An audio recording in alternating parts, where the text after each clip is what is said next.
सुप्रभात बच्चों, आज की कक्षा में आप सभी का हार्दिक अभिनंदन है। बच्चों, हमने इससे पहले संज्ञा परिचय पढ़ा। संज्ञा परिचय में हमने 3 भेदों के बारे में जानकारी ली। सबसे पहले हमने किसके बारे में पढ़ा था? संज्ञा परिचय में सबसे पहला था व्यक्तिवाचक संज्ञा। व्यक्तिवाचक संज्ञा अर्थात किसी विशेष व्यक्ति का, स्थान का, विशेष नाम का सूचक। व्यक्तिवाचक संज्ञा शब्द कौन से संज्ञा शब्द होते हैं? जो किसी, याद रखिएगा, जो किसी विशेष नाम के सूचक होते हैं। केवल मनुष्य का ही नाम नहीं होता है, वह किसी भी स्थान का हो सकता है, किसी भी वस्तु का हो सकता है। उदाहरण स्वरूप अगर हम इंसान का नाम लिखे, अमन, राधा, यह इंसान का नाम है। वस्तु, किसी वस्तु का अगर विशेष नाम हो तो आमतौर पर वस्तुओं का विशेष नाम नहीं होता है।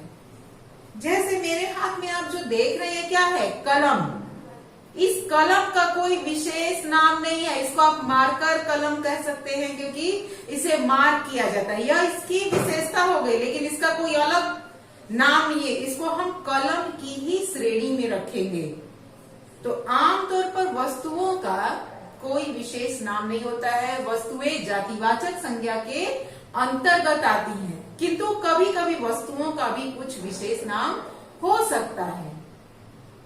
किसी स्थान सूचक, स्थान का नाम सदैव विशेष ही होता है, ताकि हम पहचान सके कि कौन सा स्थान है।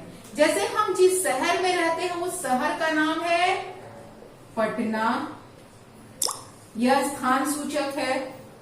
हम जिस राज्य में रहते हैं उसका नाम है बिहार, यह भी स्थान सूचक है। नदियों का नाम, हमारे राज्य में गंगा नदी बहती है, हमारे शहर में गंगा नदी बहती है, नदी का सूचक है। पहाड़ का भी सूचक हो सकता है, पहाड़ों के भी कई नाम हैं।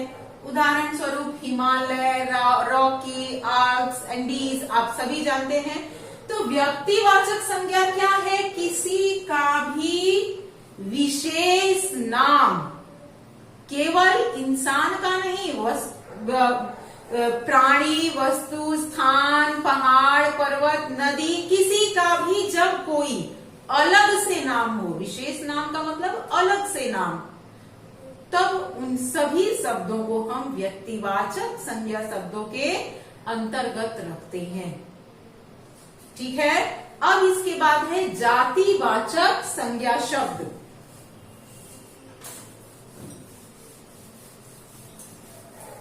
जाति कहने से सभी को पता है कि जो संज्ञा शब्द किसी पूरी जाति का बोध कराते हों। जाति वाचक संज्ञा, जाति पूरी जाति का बोध कराने वाले शब्द। पूरी जाति, अब ये पूरी जाति किसकी जाति? पूरी जाति किसी स्थान की भी हो सकती है, प्राणी की भी हो सकती है, वस्तु की भी हो सकती है, किसी की पूरी जाति। जैसे मैंने नाम लिखा अमन का, तो उसकी अमन किस जाति को सूचित कर रहा है? अमन लड़का जाति को सूचित कर रहा है। जो मैंने राधा लिखा वो किस जाति को सूचित कर रही है? वह लड़की जाति को सूचित कर रही है। इसके बाद मैंने स्थान के बारे में नाम लिखा था, विशेष नाम लिखा था, वह किसी स्थान का सूचक। तो पटना क्या है? पटना एक शहर है। बिहार क्या है? बिहार एक राज्य है। बिहार राज्य, जितने भी राज्य संबंधी शब्द हैं उनकी पूरी जाति। राज्य शब्द क्या है? जाति वाचक संज्ञा। और अगर राज्य में नाम हो गया, बिहार हो गया, दिल्ली हो गया, तो वह क्या हो गया? व्यक्तिवाचक संज्ञा। मैंने नदी का नाम लिखा गंगा, तो गंगा तो विशेष नाम है, उसकी जाति क्या है? वह नदी जाति की है। हिमालय मैंने लिखा, वो क्या है? पर्वत जाति का है। तो ये जो शब्द हैं जो किसी की पूरी जाति का बोध कराते हैं, वे सारे शब्द जातिवाचक संज्ञा शब्द कहलाते हैं। इसके अलावा कभी कभी क्या होता है कि कुछ व्यक्तिवाचक संज्ञा शब्द जातिवाचक के रूप में भी प्रयुक्त होते हैं। जैसे उदाहरण के लिए आप देखिए, इसको अलग करके नेताजी सुभाष चंद्र बोस, यह क्या है? सुभाष चंद्र बोस को लोग किस नाम से जानते थे? नेताजी के नाम से। नेताजी कहने से सबसे पहले किसकी सूचना होती है कि नेताजी अर्थात सुभाष चंद्र बोस। लेकिन यह जो नेताजी शब्द है, यह क्या है? यह जाति है। और यहाँ पर यह क्या बन गया? विशेष किसी का परिचय बन गया। तो जातिवाचक संज्ञा शब्द कभी कभी व्यक्तिवाचक हो जाता है और कभी कभी व्यक्तिवाचक संज्ञा शब्द जातिवाचक भी बन जाता है। तो अब इनका भी ध्यान रखेंगे कि स्थान के अनुरूप उनका प्रयोग होता है। मैं एक बार फिर समझा दे रही हूँ। नेताजी सुभाष चंद्र बोस, यह इनका पूरा नाम है।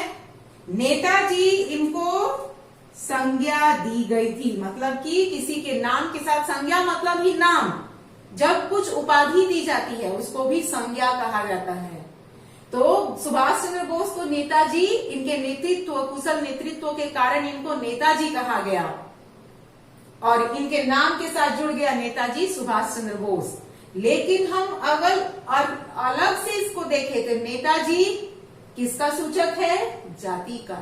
और कभी कभी यही नेताजी, जैसे यह जाति सूचक है लेकिन यह व्यक्तिवाचक में भी प्रयुक्त हो जाता है। यह अभी क्या है? नेताजी सुभाष चंद्र बोस अभी यह व्यक्ति के बारे में है, लेकिन अलग से आज नेताजी भाषण दे रहे हैं, यहाँ नेताओं की कमी नहीं है, तो यह किसके बारे में हो जाएगा? नेता जाति के जाति सूचक शब्द। तो इस तरह से भी आपको कई सारे उदाहरण मिल सकते हैं। बच्चों, अब हम पढ़ेंगे भाववाचक संज्ञा, जिसमें आपको अक्सर गड़बड़ी हो जा रही है। आप एकदम ध्यान से समझने की कोशिश करें। भाववाचक क्या है? जिनको हम महसूस करें किंतु छू न सके। महसूस करना का मतलब क्या हुआ? जैसे हम बहुत खुश होते हैं, क्या महसूस करते हैं? खुश होने के बाद खुशी महसूस करते हैं। हमें किसी प्रकार का दुख होता है, हम क्या महसूस करते हैं? दुख महसूस करते हैं। उन जिन चीजों को आप महसूस कर पाए किंतु छू न पाए, उन शब्दों को भाववाचक संज्ञा शब्द कहते हैं। आप इस चीज को पुनः ध्यान से समझ लीजिए और केवल ये संज्ञा से ही, जातिवाचक या व्यक्तिवाचक से ही भाववाचक नहीं बनती है। किसी भी चीज से जिसको आप महसूस करें, ध्यान में क्या रखना है कि जिसको आप छू न सके किंतु महसूस कर सके, वे सारे शब्द भाववाचक के अंतर्गत आते हैं। जैसे बूढ़ा छू सकते हैं, बुढ़ापा को महसूस कर सकते हैं। बूढ़ा को छू सकते हैं, बुढ़ापा को महसूस कर सकते हैं। लाल, क्या आप लाल रंग छू सकते हैं? बिल्कुल छू सकते हैं। कोई भी लाल रंग, या मेरे हाथ में यह काला रंग है, मैंने इसको छू लिया।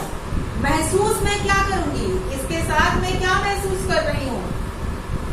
इसके साथ ये जो काला रंग है, इसके साथ मैं इसकी कालीमा को महसूस कर रही हूँ कि यह कितना काला है। उसी तरह से लाल के साथ क्या महसूस किया जा सकता है? लालिमा। अगर आप लाल रंग देखेंगे तो क्या महसूस करेंगे? लालिमा। अगर आप काला देखेंगे तो क्या महसूस करेंगे? उसकी कालिमा।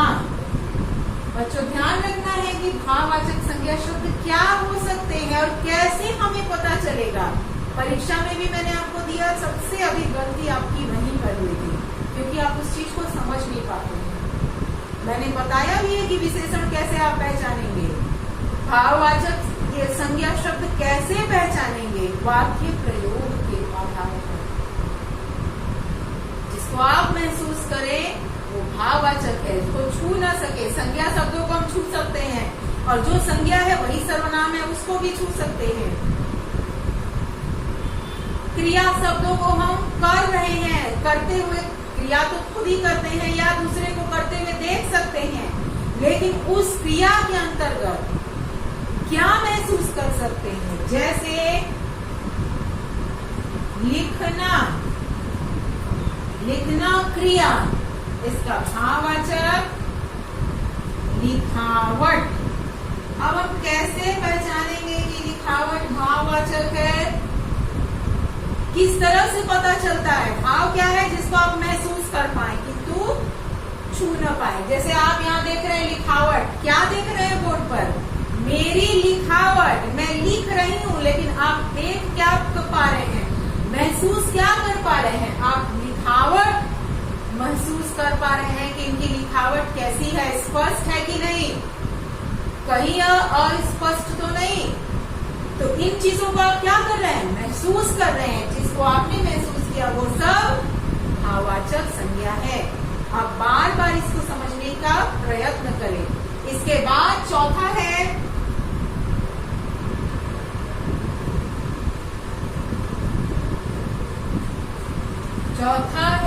समूहवाचक संज्ञा। बच्चों नाम से ही स्पष्ट है, समूह का मतलब क्या होता है? बहुत सारी चीजें जब इकट्ठी हो जाती हैं तो वे समूह का निर्माण करती हैं। जैसे मेरे हाथ में एक कलम है और मैं कई सारी कलमें ले लूं, तो जब कई सारी कलमें मेरे पास आ जाएंगी तो उसका कोई ना कोई एक नाम होगा। उनका क्या नाम होगा? कई सारी कलमें हो तो उनका क्या नाम दे सकते हैं? मैं आपको उदाहरण के लिए दिखा रही हूँ। जैसे मेरे पास ये 2 कलम है, या मेरे पास कई सारी कलमें हो गई। इसका हम क्या नाम दे सकते हैं? सारी कलमों का इसका नाम हम दे सकते हैं बंडल। संज्ञा अर्थात नाम वाले शब्द ध्यान रखना है, और किसी चीज का भी जो नाम हो, तो इस समूह का क्या नाम है? इसका नाम है बंडल। जब कई सारी कलमें एक साथ हो या लकड़ियों का ढेर एक साथ हो, केवल कलम नहीं, अगर लकड़ियों के भी आपको टुकड़े इकट्ठा करके दे दिए जाएं तो आप क्या कहते हैं? बंडल। तो ये बंडल मतलब लकड़ियों का ढेर, बंडल कलमों का ढेर, बंडल पेंसिलों का ढेर। उस तरह की जितनी चीजें हैं जिनको इकट्ठी कर दी जाए उनको हम समूहवाचक संज्ञा के अंतर्गत रखते हैं और उसका कोई ना कोई एक नाम देते हैं।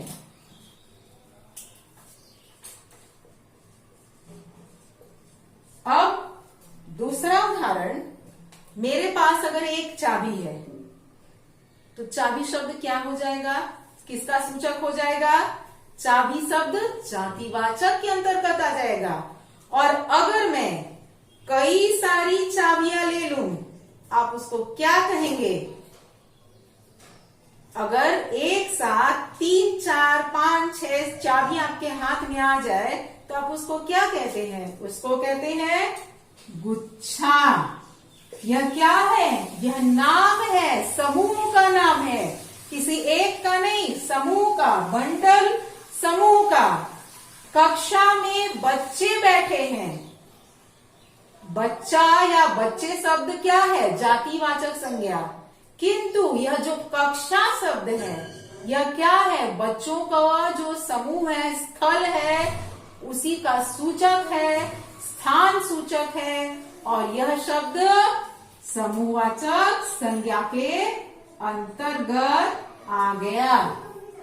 सेना, सेना शब्द कहने से क्या होता है?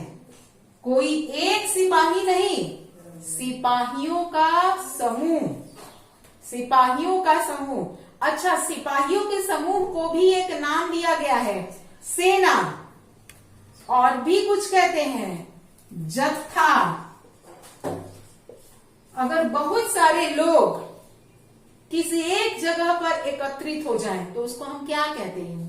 बहुत सारे लोगों को आप रास्ते में जा रहे हैं, देख रहे हैं कि खड़े हैं, तो आप क्या कहते हैं? उसका क्या नाम देते हैं? बहुत सारे लोगों का जो हुजूम होता है उसका नाम है भीड़, कि रास्ते में भीड़ इकट्ठा हो गई थी। तो ये जो सारे शब्द हैं यह समूह का बोध करा रहे हैं, और ऐसे शब्द समूहवाचक संज्ञा कहलाते हैं। क्लियर? सदैव ध्यान रखिएगा, जो किसी भी समूह का सूचक हो वे सारे शब्द समूहवाचक संज्ञा कहलाते हैं। अब इसके बाद हम पढ़ेंगे द्रव्यवाचक या पदार्थवाचक संज्ञा। पांचवा, द्रव्य या पदार्थवाचक। बच्चों, द्रव्य का मतलब होता है लिक्विड, तरल। द्रव्य को हम तरल भी कह सकते हैं। और ऐसी वस्तुएं जिनको हम माप तौल सकें। आप जब बाजार जाते हैं दूध लेने के लिए, तो दूध वाले से आप क्या कहते हैं? आप 1 लीटर दूध दीजिए, 2 लीटर दूध दीजिए, आधा लीटर। मतलब कि यह दूध जो है वो क्या है? मापने तौलने वाली चीज है। मुझे 250 ग्राम चीनी चाहिए, आधा केजी चीनी चाहिए, मतलब कि आप नाप तौल के दीजिए। अगर आप कपड़े की दुकान में जा रहे हैं और आपको शर्ट बनवाना हो, तो आप क्या बोलते हैं? आपको 2 मीटर कपड़ा चाहिए, 1 मीटर चाहिए। आप नापने तौलने की ये सारी चीजें हैं। जिन चीजों की माप तौल हो उनका भी कोई न कोई नाम है, और उन्हीं शब्दों को हम द्रव्य या पदार्थवाचक संज्ञा शब्दों के अंतर्गत रखते हैं। द्रव्य तरल, पदार्थ जो कि सॉलिड हो, जो कि ठोस हो, उनको हम पदार्थ कहते हैं। ठीक है? उदाहरण स्वरूप अभी अभी मैंने किसका उदाहरण दिया? दूध का। यह मापने तौलने वाली चीजें, जो चीजें 1 लीटर 2 लीटर दूध नहीं, जिन चीजों को हम माप तौल सकते हो, जैसे दूध, कपड़ा। क्या कपड़ा को हम तौलते हैं? नहीं, कपड़ा को हम क्या करते हैं? नापते हैं। ठीक है? मापते हैं। इसके बाद चीनी, गेहूं, जो भी खाने पीने वाली जितनी चीजें हैं उनको हम क्या करते हैं? वजन करके लेते हैं। तो किसके अंतर्गत हो सकती है? द्रव्य या पदार्थवाचक।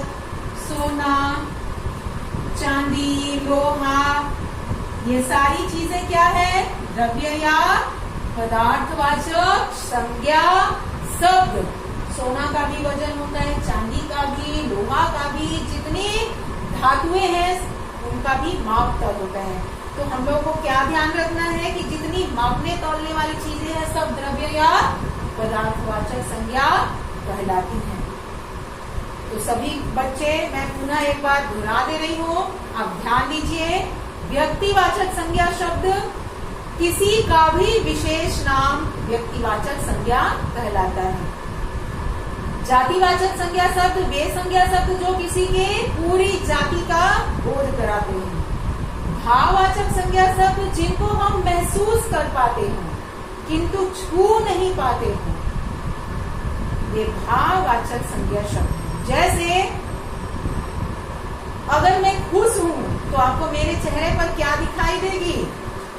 मैं खुश हूं तो क्या दिखाई देगी मेरी? अगर मैं दुखी हूं तो आपको मेरे चेहरे पर क्या दिखाई देगा? मैं दुखी हूं तो मेरा दुख दिखाई देगा। चेहरा देखकर आपको पता चल जाएगा। तो जिनको आप महसूस कर पाए कि ये सामने वाला व्यक्ति खुश है कि दुखी है, उदास है, क्या है, वही है भाववाचक। और मैंने ये भी बताया था कि भाववाचक संज्ञा शब्द गुण, दोष, अवस्था का भी परिचय कराते हैं। समूहवाचक संज्ञा शब्द जो किसी पूरे समूह का बोध कराते हैं। उस समूह का जब कोई नाम दिया गया हो, और संज्ञा का मतलब ही नाम होता है, द्रव्य या पदार्थवाचक संज्ञा शब्द वे संज्ञा शब्द जिनको हम माप तौल सकते हैं, वे सारे के सारे द्रव्य या पदार्थवाचक संज्ञा कहलाते हैं। तो बच्चों, आशा है कि आप सभी को समझ में आ गया होगा और आपको मैं अभ्यास कार्य दूंगी, आप उसको करिए। धन्यवाद बच्चों।